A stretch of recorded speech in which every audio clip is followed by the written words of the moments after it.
Dobře, takže dobré odpoledne všem. Jak už bylo naznačeno, jmenuji se Zdeněk Chmelka. Děkuji za možnost tady působit už potřetí a pořád se pohybujeme v oblasti čínské medicíny, takže si řekneme i v této přednášce něco z této oblasti. Uděláme si takový jenom průřez trošku opakováním. Kdybyste měli nějaké dotazy, klidně pište, ale možná to budu asi řešit až na konci, abych neměl tu přednášku nějak rozbouranou. Pro ty z vás, kteří absolvovali vlastně ty první dvě přednášky, tak jsme si už říkali o takovém úvodu, co se týče nějakých 5 pilířů čínské medicíny, tak si to jenom zopakujeme. V podstatě čínská medicína využívá takových 5 hlavních metod, někdy se to překládá jako metody, techniky, nebo ty pilíře, jako Zhongyi, Wuta a Zhuzhu, Liaofa. Kam spadá metoda Pěn, což je v podstatě, dneska tam spadá Kuáša neboli škrabka, je to takový ten černý kámen, pak je tam Zhen, je to jehla, Jiu je moxa, Yao jsou byliny, fytoterapie v podstatě. A pak máme oblast Taoyin Anqiao, což v podstatě je odkaz na masáže. V podstatě dneska se v Číně používá Tuina, někdy se tomu říká Anmo, tam ještě trošku rozdíl, teď asi už úplně nebude často vysvětlit. A nejstarší pojem pro označení bylo Taoyin Anqiao, kdy vlastně se pracoval s tím termínem Anqiao na takové našlapování, automasážních technik a podobně. A pak máme termín Yang Shen Fa, což jsou, u nás se to často překládá jako metody pěstování života, někdo to překládá jako techniky pěstování života, možná ta metoda je trošku taková zažitější, kam spadají různá cvičení, qigongová, tai chi, dietetická opatření, životní styl toho člověka, jak žije, jak chodí spát, kolik stává, jaké má návyky a podobně, to spadá všechno do té oblasti. Ještě vlastně to akupunktura se v čínštině řekne zhenjiu, takže to v podstatě spojení kovu a ohně, techniky kovem, zasažení nebo vlastně aplikace jehly s požehováním boxou, což je v podstatě ten sušený pelínek. Dále jsme si povídali v těch prvních 2 přednáškách o tom, co je to Tao. Tao je v podstatě, už jsme si nabídli některé překlady, verze cesta, často se to v taoistických textech ani nepřekládá, vy to znáte jako jako Tao vlastně tímhle přepisem.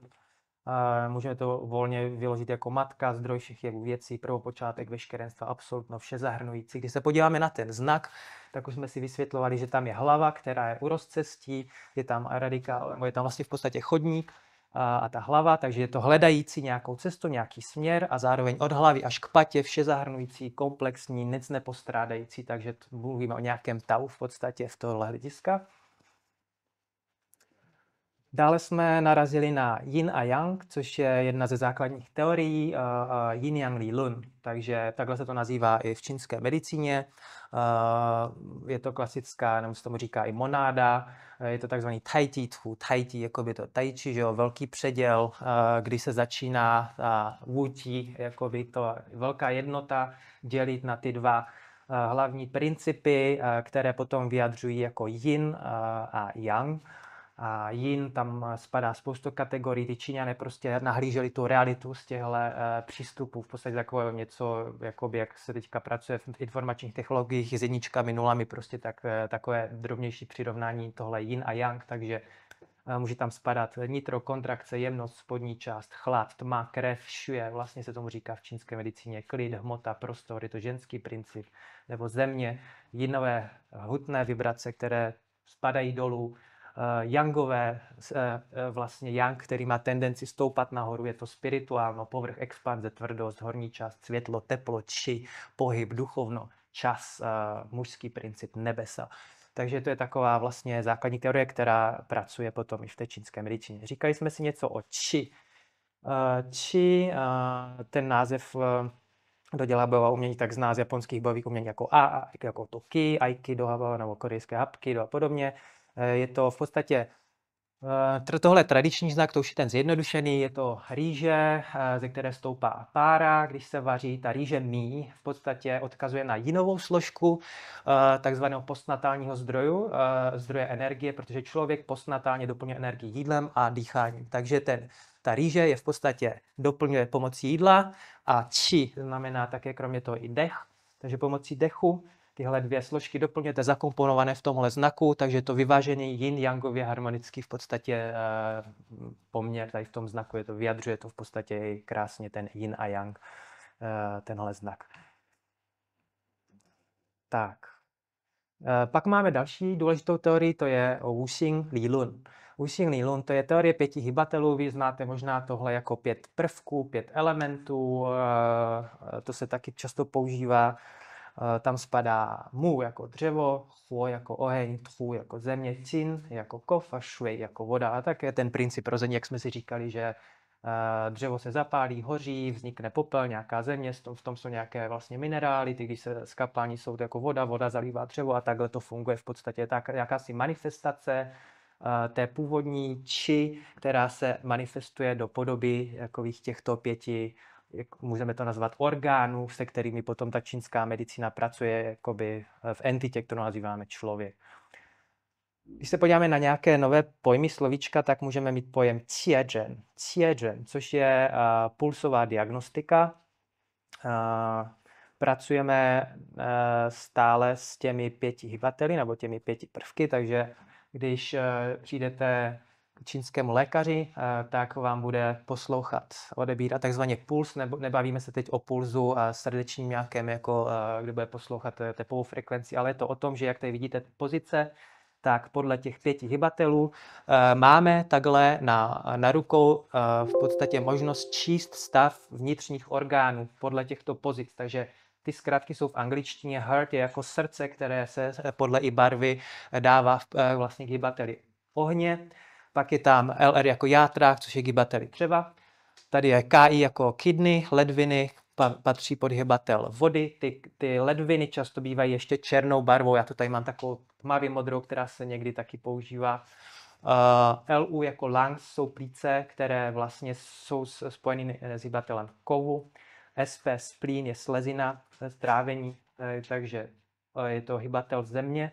A potom některé systémy, jako třeba ten Shenhebra podobně, mají ledviny i na téhle pozici, tam se to dělí na jinou a yangovou složku, a nebo tam je v podstatě ještě prvek, jako možná perikard, jako nebo vážící se vlastně jako k tomu srdci potom, ještě tady ta oblast.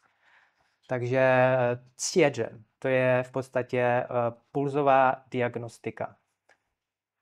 Když se podíváme na to vyobrazení těch jednotlivých pozic, tak to jo, tak tady asi, já jsem si říkal, seklo, tady se to úplně nevytáhlo nahoru, znamená to odpovídat, jo, to má víc významů, vidíte tam je tam složka, která je nůž, ale tady v tomto případě jako něco analyzovat, rozebírat, ale v tomto je odpovídat něčemu, jako vzájemně, něčemu odpovídat, tohle odpovídá tomuhle, tamhle to odpovídá tomuhle, takže tady hledáme nějakou odpověď, která vzájemnou vlastně, která hraje v podstatě roli v té diagnostice, kdy nějaká pozice odpovídá nějakému tomu orgánu. A vidíte, podle těch 5 hybatelů sedí to, když máme dřevo a zemi, tak uprostřed je dřevo a země vlastně podle toho obrázku. Nahoře je oheň, tam je taky oheň a tam v podstatě tady jsou jakoby ledviny, voda a tady je kov, takže to vidíte, že to odpovídá i tomu schématu, jak máme na těle, takhle, když si dáme ruce podle tohohle pentagramu rozložený vlastně tu čitelnou mapu těch našich orgánů v podstatě vnitřních. Zhen znamená, když se podíváme do nějakého čínského slovníku, tak je to vyšetřovat. Je tam ano, nějaký radikál slova, ale dřív, když se podíváte, jsou tam široce otevřená ústa. A tady ta osoba, pravděpodobně to je lékař, který s někým hovoří a jakoby to Zhen, tady ta pravá část, jako je ty vlasy v podstatě, tady tak, nebo to nejsou vlasy, ale v podstatě ty drápy odpovídají tomu, že se jako do detailu vyptává toho člověka, co mu je, takže ho diagnostikuje jako detailně, takže s ním hovoří nějakým způsobem, takže co mu je, aby našel nějaké rozdíly, nějaký obraz, aby se posunul v té diagnostice ten lékař. Máme Shi Zhen Fa, což jsou 4 diagnostické metody čínské medicíny. S to budete, nebo to znáte jako číslovku 4, gen jsme si teď vysvětlili, diagnostika FA jako metody, 4 metody, které tady máme vypsány pomocí znaku. A jednou z nich je Wang-gen, což je diagnostika pozorováním, když přichází ten pacient třeba od dveří, jak chodí, jestli je na jednu stranu nahnutý, jestli má propadnutý hrudník, jestli je velký, jestli je malý, jestli kulhá, jestli má něco. Takže už ho jako ten terapeut pozoruje, jak přijde, jak se chová, jak sundává kabát, jestli má na sobě spoustu oblečení, málo oblečení, třeba hodně oblečení, když je teplo, málo oblečení, když je zima. A už mu začínají v procesy vlastně v hlavě: aha, tady bude horkost, tady bude chlad, tady bude, já nevím, nějaká skolioza, tady bude něco mít s kolenem. A už vlastně to je jedna z prvních metod, jak když někdo přechází, jak ten terapeut začíná přemýšlet a dívat se na toho člověka. Podkategorii takovou tady toho pozorování je Shi-gen, my to máme vyčleněno jakoby samostatnou diagnostickou metodu, velmi důležitou v čínské medicíně. Shi jako shitho, jako jazyk, gen zase diagnostika, takže to je, a poté, až budete mluvit s tím pacientem, tak on na vás vyplazuje jazyk. A vlastně ten terapeut mu čte jazykovou mapu, kde má zase rozložené patero tady těch orgánů, jakoby ten pentagram v takovém jiném trošku zastoupení, kdy dole je srdce, nahoře na kořeni jsou ledviny, uprostřed je zase zažívání po bocích játra, případně žlučník, a dívá se na tady ten jazyk. Další metodou je Wen-gen. Wen, máme tam ucho, takže to je naslouchání. To znamená různé takové zvukové projevy. Kručí mu v břiše, kašle, chraptí, má něco s průduškama, sípe na těch plících, když mluví s vámi a podobně, zadýchává se. To je taková už pozorovací další jako schopnost toho terapeuta, kterou by měl mít. A čichem to dřív se hlavně v Číně vlastně provádělo. Třeba když někdo moc se potí, nebo už to ten terapeut cítí, jako že už tam třeba něco není v pořádku a podobně. Dalším je Wen-gen. Wen je tam vlastně uvnitř, máme ústa tady v tom znaku, takže to je Wen, dotazování se. Diagnostika dotazováním, kdy se ptáme toho pacienta na množství otázek. Každý terapeut má trošku jinou metodu, ale v Číně existuje jakoby takový standard, kterému se říká Shi-wen-ge. Shi-wen-ge je v podstatě píseň 10 otázek nebo píseň o 10 otázkách. Pro nás už to není teď jakoby píseň, ale když se to zapisovalo, aby ti terapeuti měli neustále kontinuitu, linii, aby věděli, jak se mají ptát, tak je tam oblast, já nevím, jaký máte spánek, jaké máte trávení, bolí vás něco, jak je to se zažíváním, potíte se, jak je to s gynekologií, jak je to, já nevím, tamhle a tamhle. Takže to je taková skladba v uvozovkách 10 otázek, zhruba to tak odpovídá, něco tam je plus minus, může být navíc. A ten terapeut si takhle listuje nebo vlastně dotazuje toho pacienta a zjišťuje spoustu věcí, které ho zajímají, a ten pacient odpovídá. Cie-gen je potom diagnostika pohmatem. Zase my to budeme mít vyčleněno jako, můžeme to říct i pod kategorii Cie-mai. Někdy se tomu říká Hao-mai, Pa-mai, Cie-mai. To všechno odpovídá diagnostikování pulzu. Takže si chytáme ten puls, který jsme měli předtím na tom obrázku podle pozice těch orgánů a posloucháme v podstatě, jak se ten orgán projevuje. Jestli ten puls je tenký, jestli je nějak povrchový, jestli je nějakým způsobem hmatatelný, nehmatatelný, pravidelný, nepravidelný, jestli vlastně jsou tam nějaké abnormálie, jestli tam je nějaká vlhkost, jo, a podobně a podobně. No ale jako diagnostika pohmatem existuje například i když se pracuje s Tingluo, nebo v podstatě meridiánovým systémem, kdy v některých školách čínské medicíny ten terapeut vezme třeba ruku a projíždí třeba dráhu plic, takhle projíždí dráhu perikardu a zjišťuje, jestli tam nejsou nějaké hrudky, jestli tam není něco v nepořádku v tom terénu, a podle toho taky si už dokáže poznat, že třeba aha, tady na perikardu se mi něco nezdá, tam jsou nějaké útvary, a teďka si to zase zjišťuje nějakými otázkami, podívá se na jazyk a takhle prostě dává dohromady jakoby ten obraz. Takže to jsou ty 4 diagnostické metody Shi-gen-fa. Co se týče taková spíš pro zajímavost, v Číně rádi to někdy takhle používají, takovou jakože částečně hru nebo takovou interaktivní metodu, jak s tím pracovat. Když se podíváme na naši ruku, nevím, jestli to nevidět úplně, ale v podstatě máme palec, jakoby zemi, pak máme ukazováček, tam je element nebo ten hybatel dřeva, tady prostředníček je oheň, tady máme kov vlastně na prsteníčku a tady vlastně na malíčku je systém vodní, jakoby ledviny.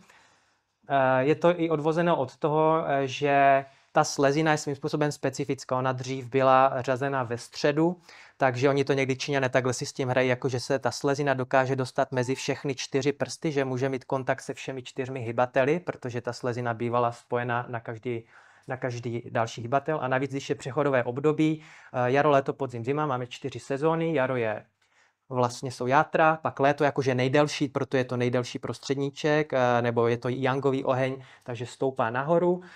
Tady je kov, který jsou s jarem zhruba přechodné sezóny stejně velké a nejmenší zima, chlad, jin se stahuje dolů a chlad má tendenci vlastně stahovat, kdežto oheň stoupat nahoru. Takže takhle to je taky nějak vysvětlováno. A slezina v podstatě je přechod mezi jarem a létem, je část období, které spadá pod zemi. Mezi létem a podzimem, mezi podzimem a zimou, mezi zimou a jarem. Vždycky tam přechodová fáze spadající pod prvek zemi, pod slezinu.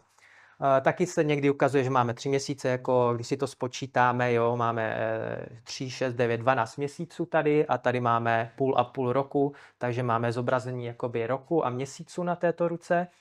A v podstatě někdo pracuje tam třeba i tak, že má při cvičení Yang Shengfa určitých metod, já nevím, když se takhle spojí i například malíčky a teďka se jakoby takhle částečně masírují a pohybují, takže to působí na vodní systém, to znamená močový měchýř, pracuje se třeba, působí se na nějakým způsobem na ledviny, to systém vody, jo? Takže to jsou taková ta preventivní různá cvičení, nebo jsou takové prsteny, jestli jste to někdy viděli, a s těmi prsteny se přejíždí po těch prstech, aby se vlastně masírovaly ty body, aby se působí to na těch 5 hybatelů, takhle ta automasáž a podobně. Tam zakončení samozřejmě vedou tam meridiány na těch rukou, což odpovídá na tom prostředníčku jakoby perikard napojený na srdce například a podobně. Takže to je taková jakoby interaktivní metoda, jak se to občas může vyučovat v Číně a jak je to zapsáno i do toho našeho těla, jak s tím pak můžeme nějakým způsobem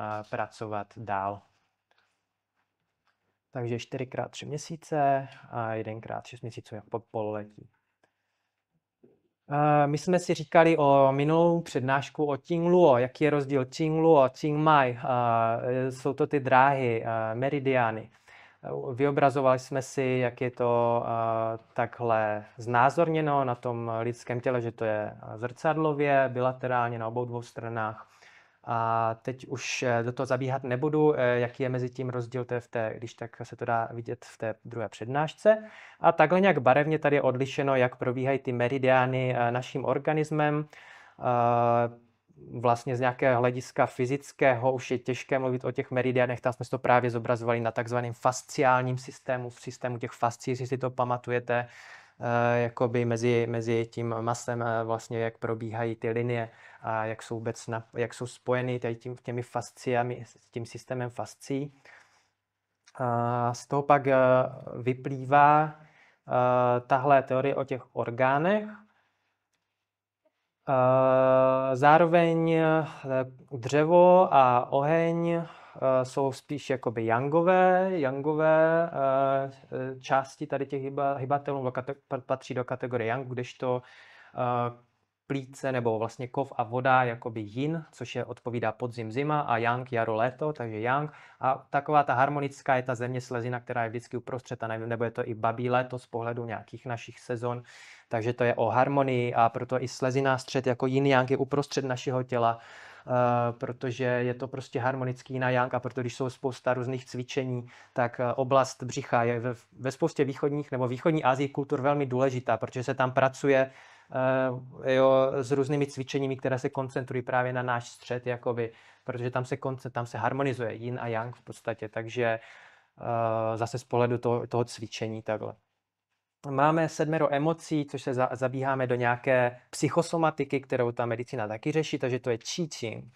Qi jako sedmička, Qing v tomto případě nějaké, to už znáte, jako že tady to máme napojeno na tu emoční vazbu nebo emoční složku.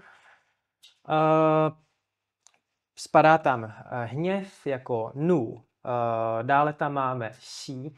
Xí v čínštině jste viděli třeba tenhle znak, když má někdo svatbu, on se dubluje jako xí, jestli jste to viděli někde na svatbě, nebo se to dává na fotografii nad manželskou postel a podobně, ale v tomto případě je to myšleno tak, že to není taková ta zdravá radost nějaká jednorázová, ale je to taková až přehnaná nějaká, někdo to překládá jako euforie, takové už přehnané, trošku to jde malinko do šílenství, když ta radost se stává obtěžujícím a zatěžuje to srdce jakožto císaře. Pak šok nebo děs, viděl jsem i vlastně přiřazení pod hybatele jako vody někdy tohodle, ale většinou se říká, že to je v podstatě útok na císaře, takže na srdce, když dostanete šok, děs z něčeho, tak jakoby ovlivňujete srdce a dráhu tímhle. Pak je což znamená přemýšlení, zádumčnost. To je například, když člověk, většinou to třeba stává večer, když někdo si lehne, nemůže usnout a pořád mu šrotují myšlenky v hlavě cyklicky, kdy tam je takový bezvýsledný nějaké, aniž by něco vyřešil, prostě pořád něco řeší a prostě výsledek nikde nemůže díky tomu usnout, tak to nabourává v podstatě systém sleziny, zažívání žaludku, našeho trávení se dá říct, takže potom z toho vznikají i různé potíže třeba v tomhle. Když je dlouho někdo smutný nebo vlastně trpí zármutkem a později se k tomu daří ještě jou jako sklíčenost a pej jako zármutek nebo smutek, tak je to negativní, má to negativní vliv na plíce, takže ten člověk se potom takhle jako trošku hroutí jeho skeleton, struktura a ten smutek mu oslabuje tady v podstatě jakoby toho hybatele nebo tu dráhu. A kung je strach, když někdo zase má neustále strach nebo žije pořád ve strachu. Tam to je zapotřebí udělat, tamhle to je zapotřebí udělat. A co kdyby náhodou se stalo? Pořád takový nějaký si strach z něčeho, nějak až přehnaný, dejme tomu, tak to napadá zase systém vodní ledviny a projevuje se to vždycky nějakou disharmonii. Říká se, že až nejenom ale v čínské medicíně, ale možná už i u nás v západní medicíně je to uznáváno, že až 70% všech nemocí má nějaký emoční původ. Takže jestliže takhle destruktivně ty emoce působí, což třeba u nás v naší kultuře je pochopitelný, že hněv nebo vztek je spojený s játry, třeba i z nějakého našeho lékařství, evropského bylinkářství třeba, ale ostatní tyto složky jsou z toho čínského pohledu, nebo tady ty emoce. A když to působí dlouhodobě na ten organismus, nebo ten člověk je vystaven dlouhodobě tady těmhle emocím, tak ho to začne nějakým způsobem jakoby ničit, dejme tomu, začne mu to ničit tady ty vazby mezi 5 hybateli a začne se to projevovat, manifestovat do fyzické úrovně časem, což pak řeší se jako nějaká už, dejme tomu, třeba nemoc a podobně. Když je to velmi krátkodobé, jo, tak ten organismus to nějak vykompenzuje, poradí samozřejmě si s tímhle. Máme patologie, stručně jenom takhle, Ping-li, jo? Ping jako nemoc. Když se podíváte na ten znak, často tam říká, že to je člověk, který jakoby nějakým způsobem je položený na posteli, takže jakoby neschopný něčeho, neschopen, nemocen, takže nemoc. A my potom v té čínské medicíně hovoříme o nějakých patologických stavech, nebo můžeme říct o syndromech, takže třeba Jingluo Puthong, takže systém dráh nebo meridiánu není průchozí, takže musíme zvolit nějaký postup, kdy ty dráhy otevřeme, zprůchodníme, ta Qi tam bude zase volně proudit, a protože z pohledu čínské medicíny nemoc vzniká v takovém případě, kdy nejsou průchozí meridiány a zároveň nemůže vlastně Qi a Xue nemají možnost jakoby volně proudit tím naším organismem, kdežto my to máme postaveno na nějakém, dřív to bylo zdraví tam, kde není nemoc, nebo teď už je to o tom, že to je nějaký stav, nějaké sociální, fyzické pohody a podobně. Jo, a takže z čínské medicíny spíš to vyplývá o tom, že to je nějak neprůchozí ta daná oblast nebo ten organismus. A pak se budeme bavit o různých jako stavech patologických nebo nějakých syndromech, kde budeme pracovat právě s těmi teoriemi yin-yang, Budeme tam mít postaveny těch 5 hybatelů v podobě třeba ledviny jako shen. A pak budeme pracovat třeba s prázdnotou a plností, jestli tam to je nadbytek, anebo tam něco chybí v tom organismu. To jsou 2 rozdílné stavy. Takže vznikne třeba shen yang xu, jakoby prázdnota yangu ledvin, nebo kan qi zhi, jakoby obstrukce, v podstatě jaterní qi, shi zhi, jakoby vlhké horko, xue yu, stagnace krve a takhle budeme řešit tady ty stavy z tohohle pohledu. Takže to zdraví, tady je to malinko posunuté nějak v té prezentaci, ale nevadí, to je lehce jenom. Jingluo Putong bude znamenat, to jsme si říkali, neprůchodnost drah, kterou budeme řešit vlastně metodou Shutong Jingluo. To znamená jakoby zprůchodnit meridiány. Nebo budeme mít nějaký stav nežádoucí Qi Xue Buzu, Qi jako vitální princip, vitální se říká Qi Xue jako krev, Buzu, nedostatku, jo? Že jich nejsou v podstatě dostatečné množství zastoupeny a budeme řešit stavem I Qi Pu Xue. Takže jakoby budeme benefitovat Qi neboli posilovat Qi a doplňovat krev takzvaně. Můžeme mít stav Huo Xue Hua Yu, takzvaně oživit krev a přeměnit stagnace. Takže něco na ten způsob, aby ty meridiány, jakoby to potrubí, nebylo zablokováno, protože jestliže se něco v organismu zablokuje, vy to můžete poznat třeba na střevech a podobně, ale jestliže i z hlediska meridiánu se takhle něco zablokuje, že, nebo na cévním systému žily krve, tak něco je špatně. Že? Takže takhle to vidí i ta čínská medicína v pohybu nějaké či, dejme tomu či a té krve. Když se dostáváme k Liu Yin, tak my to do češtiny překládáme většinou jako 6 rozvracečů, nebo takových jakoby xie qi v podstatě. Je to taková patologická qi, která sama o sobě nemá žádnou zraňující povahu, protože sama o sobě se nachází v přírodě, jako feng, jako vítr, han, jako chlad, shu, jako vedřiny, takové velké letní horko, shi, jako vlhkost, zao, jako suchost, huo, jako vyloženě oheň, který třeba vzniká nějakou, já nevím, stravou pálivého jídla a podobně. Takže jestliže to je v nějakém poměru, v nějakém si běžném, neutrálním uvozovkách, tak to nedělá nějakou paseku, ale pak záleží na konstituci toho člověka. Když už má v sobě někdo nějakou vlhkost nebo už má v sobě nějaký chlad a dostane další chlad jako nějakou dávku chladu zvnějšku díky počasí nebo díky studené nějaké stravě a podobně, tak samozřejmě ten chlad bude ještě větší v tom organismu a pak už to bude působit jako negativně na ten organismus. A my pak budeme stopovat, co se tam stalo a budeme to řešit z pohledu, když budeme odstraňovat vítr. Tady se malinko možná změnily i fonty.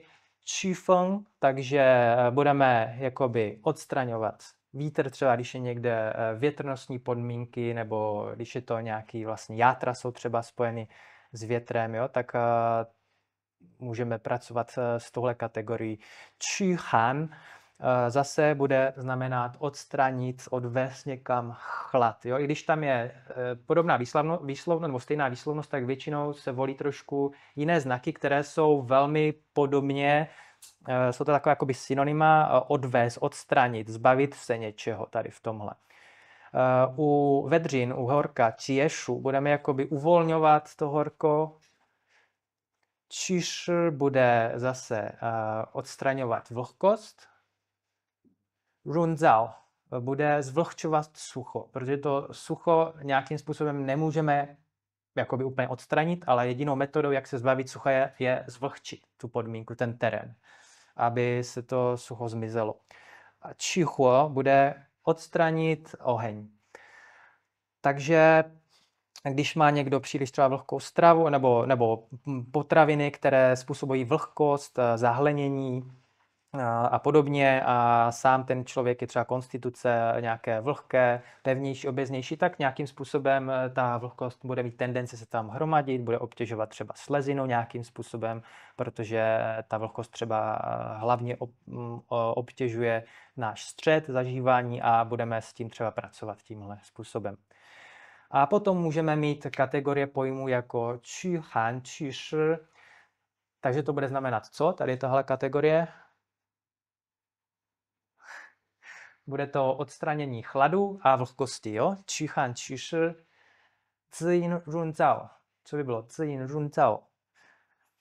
Bude to jakoby doplnění, můžeme to volně přeložit jako doplnění yin a zvlhčení, jo? Nebo zvlhčení sucha, takhle, jo? Takže vyživení yin a zvlhčení suchosti třeba takhle. Yi qi sheng jing, podpořit či a zrodit tekutiny. Jo? To, protože ta medicína má takové specifické překlady, takže to je takový jazyk trošku sám o sobě. Můžeme mít kategorie huoxue, huayu, to už jsme měli oživit krev a vlastně odstranit nebo přeměnit stagnace.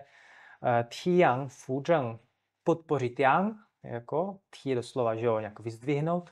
Fuzheng a podpořit to řádné, takže by doslova by to bylo pozdvihnout yang a podpořit řádné. A xiaoyan zhi tong, jo, xiaoyan zastavit nějakým způsobem zánět a bolest, jo, takže odstranit zánět, zastavit bolest třeba.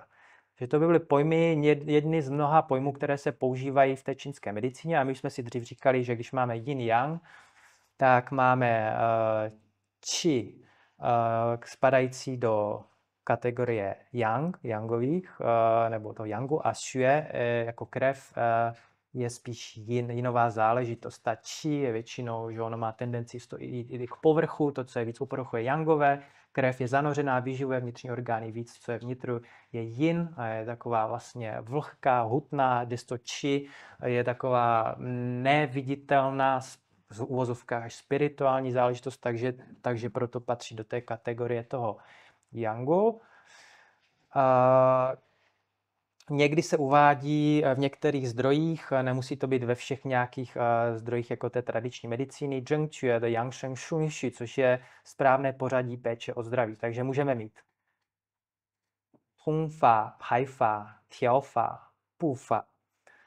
Jo, pomocí té metody Tongfa bude zprůchodňování, takže nejprve budeme chtít zprůchodnit nějak dráhy, meridiany, aby tam byl pořádek, aby byly otevřené ty dráhy, aby byly připravené něco absorbovat, vůbec něco přinášet dál, aby tam nebyly žádné překážky.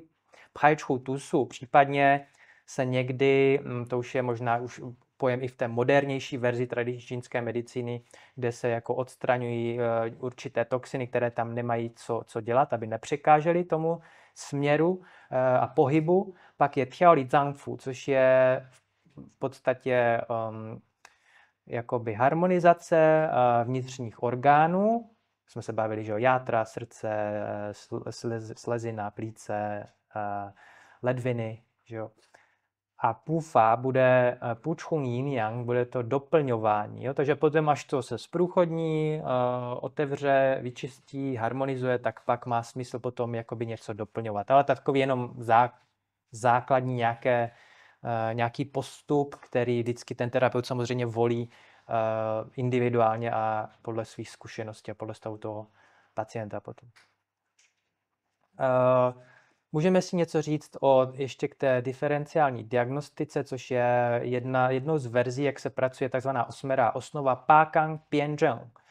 Pakang jako osmerá Kang osnova, kdy se řeší takzvané piao, vztah piao-li. Piao je povrch a li je nitro. Pak se tam řeší kategorie chlad a teplo, takže han bude chlad, r bude teplo. Prázdnota a plnost, xu jako prázdnota, sh jako plnost. Yin yang. No, to, co je červeně, spadá pod yang, to, co je modře, spadá pod yin. A prostě v praxi to znamená, jestli ten člověk má v sobě převahu tepla nebo chladu, je mu horko, je mu zima, je tam kombinace, může být někde kombinovaný stav, má tam spíš plnost, to znamená, něco přebývá, má tam prázdnotu, něco tam chybí.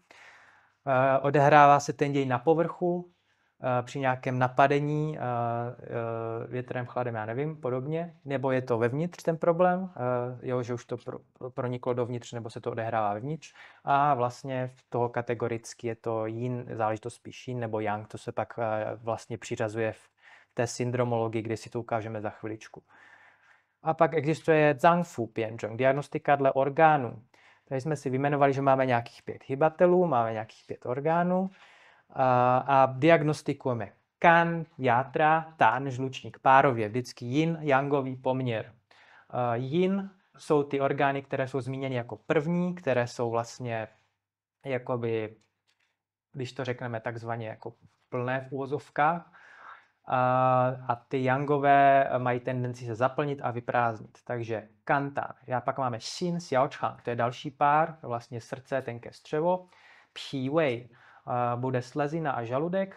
Fei, dachang budou plíce, tlusté střevo. Shen, pangwang budou ledviny a močový měchýř. Takže na základě tohodle ten terapeut pracuje často i tady s tou Zangfu Pianzheng, to znamená diagnostikou podle těch vnitřních orgánů, podle orgánů.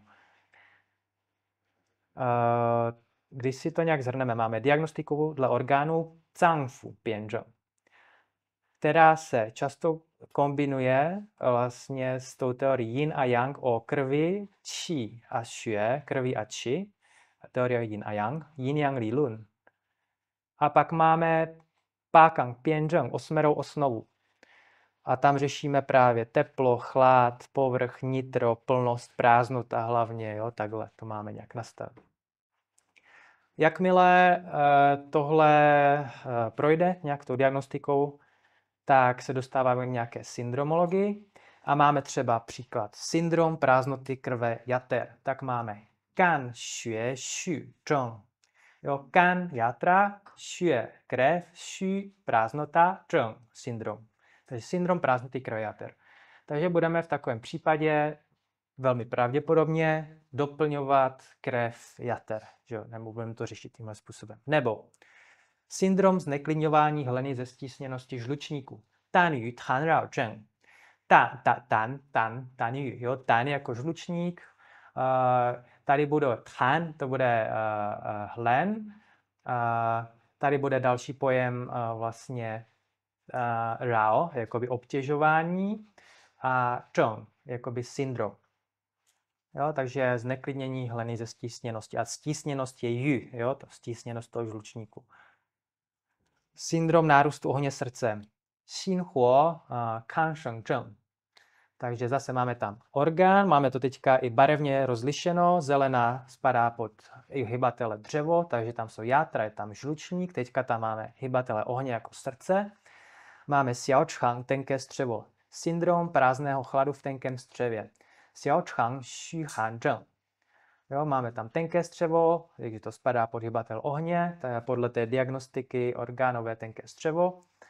Podle nějakého pákangu, to znamená 8. osnovy, je tam nějaká prázdnota a je tam, působí tam jakoby ten rozvraceč, jakoby ten chlad. Je to ten syndrom tohle. Nebo syndrom prázdnoty yangu sleziny. Pi yang xu zheng. To jsme u středu, tu jsme teď u hybatele země. Jo, yang máme a zase prázdnotu. Syndrom horkosti žaludku. Wei re zheng. Jo, horkost r. Žaludek wei zheng. Horkost žaludku. Nebo syndrom prázdnoty či sleziny a žaludku. Pi wei qi xu zheng. To jsme měli hybatele země, teďka budeme mít hybatele kovu, tam budou plíce, které budou mít teďka, jeden z příkladů syndromologického bude prázdnota yin plic, takže to bude fei yin xu zheng, prázdnota yinu plic. A dalším vlastně kategorií nebo orgánem tady z té kategorie toho kovu bude tlusté střevo, syndrom vlhké horkosti v tlustém střevě. Dachang shi re zheng. A dostáváme se k systému vody, máme ledviny, například syndrom ledvin nenasávajících či bude shen pu na qi zheng.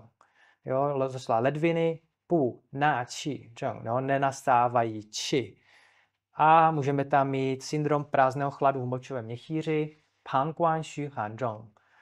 Jo, takže nějaký chlad v močovém měchýři, který pravděpodobně toho člověka třeba bude nutit na toaletu pravidelně, když běhat xkrát za hodinu třeba podobně. Takže takhle máme zastoupeny od zelené po modrou ten systém těch 5 hybatelů a to je jenom příklad nějakých syndromů, tady je málo vypsaných těch syndromů. Já nevím, kolik třeba v praxi můžete mít takových nějakých 80, 90 takovýchhle různých syndromů, s kterými ten terapeut nejčastěji pracuje a podle toho potom něco doplňuje krev, posiluje či odvádí chlad, odvádí vítr, odstraňuje oheň a podobně, podle toho, co tam je. Pak máme Qi Wei, patero chutí. Patero chutí znamená, že zase v tom systému 5 hybatelů máme chutě, které souvisí s našimi orgány. V malém množství ty chutě posilují tyto orgány. Takže když máme pod hybatelem dřeva kyselou chuť, tak znamená játra a žlučník budou posilovány nebo ozdravovány malým poměrem kyselé chuti. Ve velkém množství ta chuť škodí tomuhle danému orgánu. Takže když bude někdo prostě po litrech si lít ocet do polívky nebo někam, tak si bude samozřejmě ty orgány nebo ty játra a žlučník zase trošku jakoby oslabovat. Chu je spojená s hořkou, tam je to srdce. Tam se často diskutuje třeba vliv kávy na srdce, že káva je hořká, takže proto jako nepijte příliš kávy. Z hlediska čínské medicíny ta by to vysvětlovala tímhle, že má příliš hořkou chuť. Když to přeháníte, tak tomu srdci to taky úplně nemusí dělat dobře, protože ta hořká prostě bude atakovat nějakým způsobem, ale v malém množství ta hořká chuť zase jakoby ochlazuje a nějakým způsobem pomáhá tomu srdci nebo vlastně tomu hybateli ohně. Pak tam máme sladkou, nemyslí se tím milka nebo já nevím, prostě nějaká čokoláda mléčná, ale spíše jako jáhly, rýže, pohanka, přirozené obiloviny a podobně. A pak tam máme pálivou štiplavou chuť, kdy si budeme po malých množstvích posilovat plíce, ale zase může působit samozřejmě ve velkém množství negativně a v zimě, teďka je období zimy, tak trošku vlastně solit. Nemělo by to být přesolené, ale když se vaří vývar nějaký, tak si ho jako samozřejmě dosolujeme, to dělá si každý, ale prostě bude ta slaná posilovat vodní systém ledviny. A zároveň ty chutě mezi sebou takhle na sebe můžou, ne že útočit, ale můžou mít ty vztahy, kdy jako swan, shang wei, ta kyselá bude zraňovat ve velkém množství potom i v tom systému slezinu, hořká příliš mnoho bude atakovat plíce, sladká bude negativně působit velké množství na ledviny. Pálivá chuť, když to bude někdo přehánět s chili papričkami nebo nějakým pálivým jídlem, tak to bude potom nabourávat systém jater a slaná potom bude nabourávat systém srdce. Potom ještě taky tímhle způsobem těmito vztahy potom fungují mezi sebou. A pak je tam svíravá, jakoby nějaká ta 6. a mdlá, někdy 7. chuť se uvádí, ještě aromatická, ale těch 5 z těch 7 je tady těch 5 vztahujících se k těm 5 hybatelům. Máme ještě chvilku čas, dívám, že jo, ještě malinko. Ještě stíháme něco. Xing jsou 4 povahy. Tady mám takovou vypůjčenou tabulku, takové míry, kdy máme potraviny rozdělené na yin a yangové. Yinové potraviny ochlazují, yangové zahřívají. Podle tady toho obrázku si můžeme najít nějaké to spektrum. Máme potraviny, které jsou takzvaně han, vyloženě chladné povahy, které budou ochlazovat, třeba nějaký banán a takovéhle věci budou vyloženě chladit. Pak jsou nějaké liang, chladivé potraviny, které budou tak jakoby příjemně chladivé, nebudou příliš chladné, ale budou ještě pořád mít takovou chladivou schopnost. Pching budou vyrovnané potraviny, ty budou dělat dobře tyhle potraviny většině lidí, protože jsou vybalancované yin a yangově v poměru. Wen jsou teplé, což nastupuje teď dobrá příležitost v zimě, kdy to tělo se zahřívá teplými potravinami. Nemyslí se jako, že jsou jenom vařené, ale že mají nějaký vlastně účinek, jak působí v tom organismu. A jsou horké, vyloženě nějaký, já nevím, třeba zázvor a takový bude spadat až spíš do chili papričky, do té kategorie těch zvlášť horkých potravin. Takže my podle toho volíme dietetiku pomocí koření, podle, jestli to jídlo pak bude mít vliv, jestli ho vaříme, jestli ho grillujeme, jestli ho pečeme, jestli ho jíme studené, to všechno bude měnit yin-yangový poměr, jestli je to jídlo zmrazené z mrazáku a pak si ho zahřejete, nebo jestli si ho připravíte za čerstva, tam bude jiný poměr a jinak to bude působit na to tělo potom ve výsledku. A ještě, 还有时间吗？对。A já už budu taky se blížit ke konci, ještě se podíváme do té fytoterapie malinko. Když si vezmeme nějakou bylinu, tady jsem si vzal Tangquay, což je český název, je děhel čínský. Pan Ando, náš největší odborník, synolog v oblasti čínské medicíny, taky to překládá jako potřeba návratu nebo vratička. Latinský název máme tady Radix angelica sinensis. A teďka pracujeme s těmi kategoriemi. Třeba tahle bylina, v podstatě její kořen, takhle vypadá nějak ta bylina, tady vidíte nějaký zpracovaný sušený kořen, bude spadat do kategorie půšuje. Jo, takže bude doplňovat krev, takže se bude používat v takových stavech, kdy budeme třeba mít nedostatek krve, nebo budeme řešit něco v krví právě, jsme si říkali v tom organismu, že jo? Takže bude doplňovat tu krev. Tady je vždycky v tom herbáři nějaké dávkování, ve kterém se standardně dávkuje, ale v Číně teda dávají jako mega dávky, takže v té Číně dávají docela jako 20, 30, já nevím, gramů. Prostě jsou to ty dávky mnohem vyšší a ten účinek zase je někde jinde. Takže ona pušuje, doplňuje krev, chłošuje, oživuje krev, runchang, slažuje střeva, zhitung, zastavuje bolesti. Takhle my si nějak rozemere tu bylinu, která takhle nějak pracuje. A podle toho vlastně můžeme s ní nějak jakoby fungovat, i když to je věda teda, jo, jako to je jenom takový základní přehled, ta logika té věci, která budeme spotřebovat slažit střeva, nebo doplnit krev, jo, zastavit bolesti, takže tam, které budou způsobeny pravděpodobně nějakým nedostatkem té krve. Takže v podstatě, když si to teďka uvedeme na té charakteristice, tak ona bude mít teplou povahu, bude wen, takže bude spadat do kategorie yangové. Bude mít sladkou chuť, kan, sladká, a je to vlastně kan, sladká chuť, jsme si říkali, že spadá do hybatele země, zároveň je ostrá šin do kovu a tropismus, to znamená, do jaké dráhy bude směřovat, bude do dráhy jater, srdce a sleziny a případně ještě plic.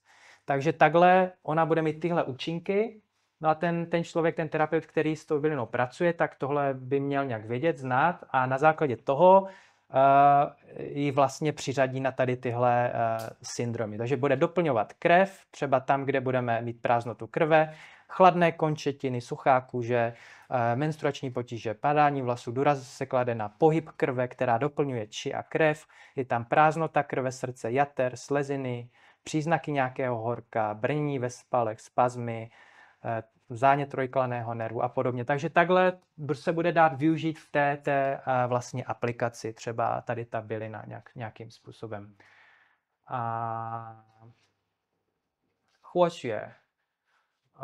我大概2分钟、2、3分钟都会结束。blokáda, a jenom ať dobereme ty slajdy, protože by nás to mrzelo, kdybychom to nedotáhli do konce.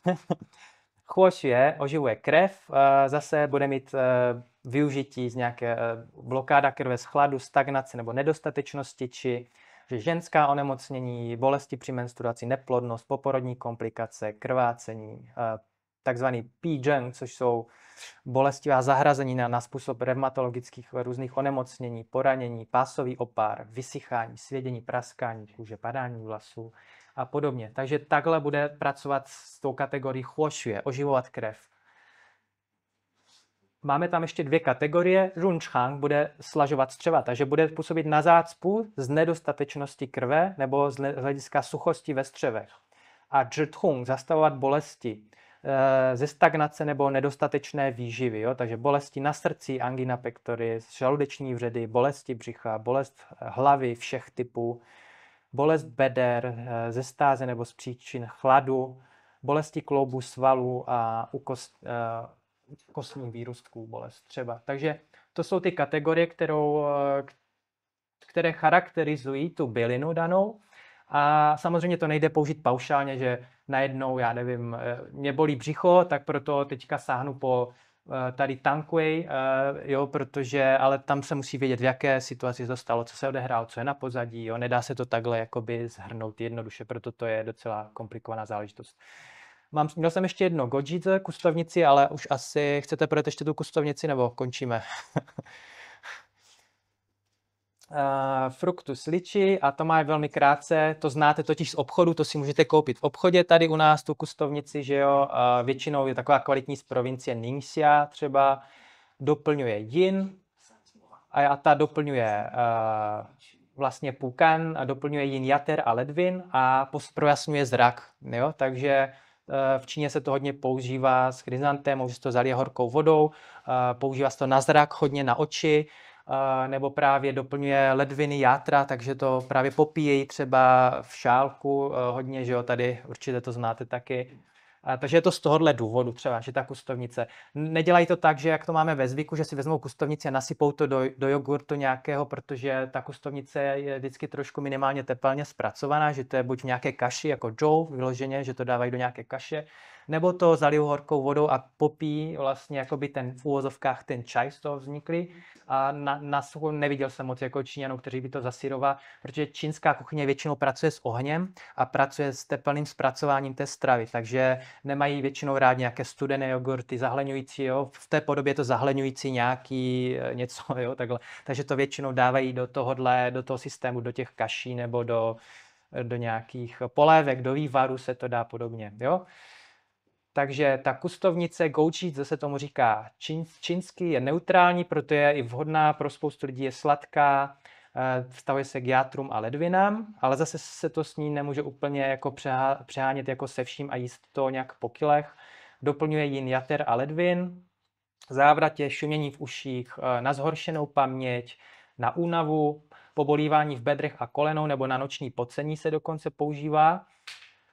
Horkopětí srdcí, dlaně, hruď a chodidla, když má někdo takovou horkost, neplodnost, impotence, menstruační poruchy, padání vlasů, předčasné projevy stárnutí, hluchota.